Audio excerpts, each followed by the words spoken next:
ଆନନ୍ଦ ସାହିର ମିଳନ ପଡ଼ିଆରେ ଦେଖିପାରୁଛୁ।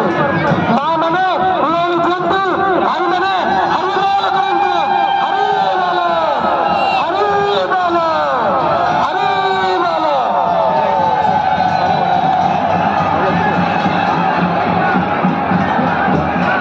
ସମସ୍ତ ମା ଓ ଭାଇମାନଙ୍କୁ ଅନୁରୋଧ କରାଯାଉଛି, ବର୍ତ୍ତମାନ ଆମର ମିଳନ ସପ୍ତଦଣ୍ଡ ମହାମିଳନର ଶେଷ ପର୍ଯ୍ୟାୟ ସରିସାରିଛି।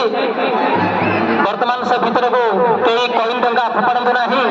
ଆମେ ସମସ୍ତଙ୍କୁ ଅନୁରୋଧ କରୁଛୁ, ସମସ୍ତେ ଶାନ୍ତି ଶୃଙ୍ଖଳା ସହିତ ରହି ମାଙ୍କର ଦର୍ଶନ ଉପଭୋଗ କରନ୍ତୁ ଏବଂ ସମସ୍ତଙ୍କୁ ଦର୍ଶନ କରିବାରେ ସାହାଯ୍ୟ କରନ୍ତୁ।